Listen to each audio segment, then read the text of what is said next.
Once again, I find myself reviewing a book that I can guarantee you that I don't fully understand. Hello and welcome back to Bookish, and welcome to a really, probably not very long review of Jesmyn Ward's new novel, Let Us Descend. I got this book a month or so ago, and I read it at the beginning here of December, and I thought I would share my thoughts with you about the book. Now, I'm sure many of you know that Jesmyn Ward is a two-time National Book Award winner, that she writes both fiction and nonfiction.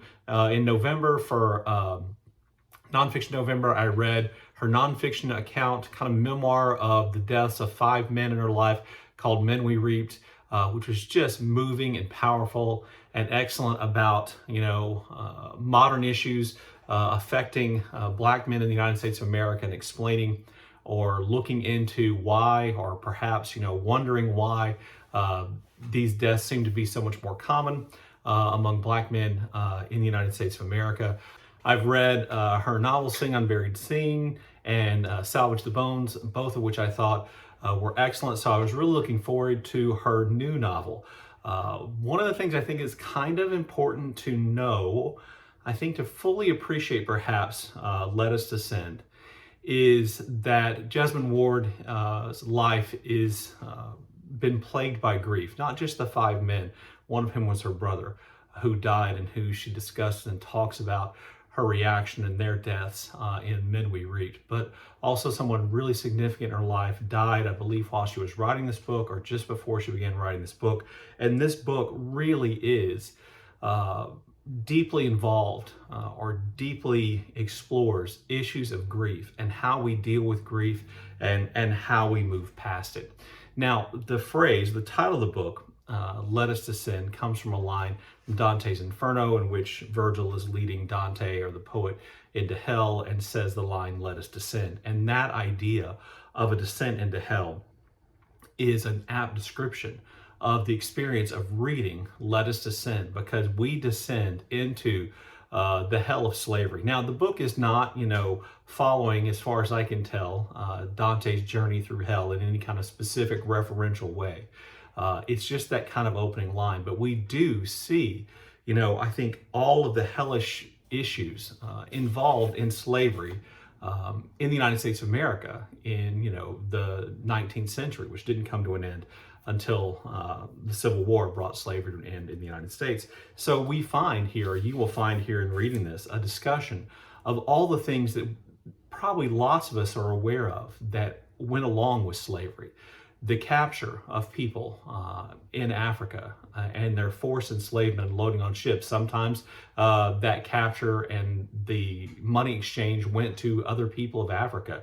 The horror of life on board ship during the Middle Passage, in which people died in all kinds of horrible, suffocating, malnourished, disgusting circumstances. The cruelty with which enslaved people were treated on board the ship, the commonality of death, the dumping of bodies into the water. We see here the humiliation of standing to be examined for sale, and the humiliation of being sold. We see the back-breaking, mind-numbingly cruel level of work expected, the incredibly short rations, amounts of food or amounts of comfort or clothing that enslaved people received, the sexual predation, sexual assault, rape, and the commonality of that is present here.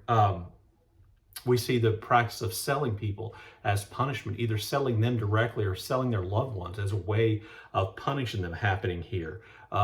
Slave market in New Orleans is portrayed, and the slave and free society that existed in New Orleans as portrayed. The brutality of the interior slave trade. A lot of people who will just kind of look at American history really quickly will point out that the international slave trade, the importation of slaves into the United States, came to an end in 1810, right at the time when the Commerce and Slave Trade Clause of the Constitution came to an end. But the internal slave trade maintained slavery, and it actually encouraged slave owners to have their slaves reproduce as a way of producing wealth. And, that internal slave trade had all kinds of people. And to make an analogy, which is incredibly cruel and crass, but to give you some idea of how it would work, think about the market for new and used cars. New cars get the highest price. So enslaved young men and women who had not been subjected to a lot of cruelty and hard work were sold at the highest prices.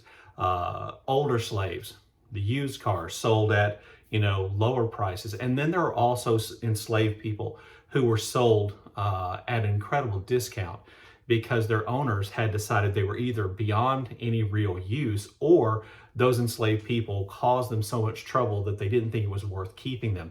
And the people who bought these enslaved people in those different circumstances knew the circumstances in which they were under sale. And so if you were sold as a troublemaking enslaved person, then you were sold an incredible discount, which meant the person who purchased you, probably for resale, as you'll find here in Let Us Descend, didn't care all that much, didn't have that much invested in you economically. And so their care for you and their treatment of you was even worse. And we see that kind of nightmarish journey of the internal slave trade that exists here. So all of that is here. And I know what you might be thinking is, well, I've read that in other books. I've seen other places, Colson Whitehead, Morrison, Alex, we've seen that. This is nothing new. But there is something about Ward's writing that creates an immediacy. There's a rawness to the violence, to the horror, to the nightmare situation, something more real in some ways, more directly addressed than in Morrison, and less, sort of wrapped up in kind of a fantastical vision maybe than Whitehead, that I thought was really, really powerful and important. So the book basically follows the life of a young enslaved woman named Annis. Now, her real name is Aris, but at some point her mother's owner decided or couldn't pronounce it and called her Annis, and that's the name she's known by. She and her mother are incredibly close, and we find out early on is that she's actually a product of a rape. Her mother was raped by her current owner, who she refers to as her sire throughout the book.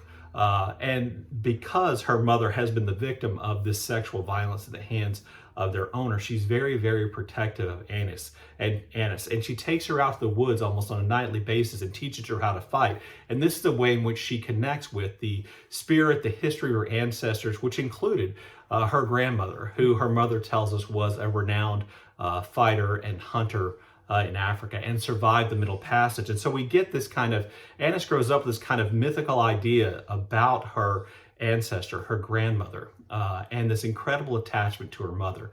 As she gets older, she becomes the target of the sexual advances of her own father in her home. Again, something nightmarish that we have to assume took place. And when she resists, that owner sells her mother. When she continues to resist, she herself is sold, and she embarks on this journey through hell, this incredibly physically demanding, dangerous journey across the United States, from where she is, I believe, in, I want to say, Southern Virginia or the upper part of North Carolina, to New Orleans, where she's going to be resold. And clearly the other enslaved people in the group, this group of men and women, are clearly people who've been sold because they're problematic. We also learn that Annis has fallen in love and engaged in a sexual affair with another young enslaved woman, and that then is, also a part of why she is sold to this slave trader and taken to New Orleans. And that story of that trip is grueling. And through that story, we see Annis calling on the spirit of her mother, wondering what's happened to her mother, calling on the spirit of her grandmother, and then she begins to interact with the spirit world. The person she refers to or thinks is the spirit of her grandmother turns out really to be the spirit of perhaps wind and weather. There's the spirits of the earth, the spirits of the water, and all of these spirits at times help Annis, but they all have their own agenda. They are not always benign, and they're not always looking out for her best interest. And so she has to find a way to both survive incredible brutal enslavement, which she experiences on a sugarcane plantation in Louisiana, and needing the help but not fully trusting the spirits of the spirit world. So, there are elements of what people refer to as magical realism here, as there frequently are in Jesmyn Ward's books. But to me, this doesn't seem like magical realism so much as a reference to African civilization's reverence for ancestors, and that being transplanted in the enslaved community here in the United States. In the end, Annis finds a way to rise out of the hell of slavery, using spirits but not submitting to them, and finding a way to be her own person, have her own life perhaps. Anyway, so I hope I didn't give too much away there. So there are lots of things I think about this book, and I've had thoughts about this book, which I've tried to share with you here. None of which I'm sure are entirely accurate. These are just my ideas. I will say that all the trigger warnings exist here, particularly for those involving violence, exist here.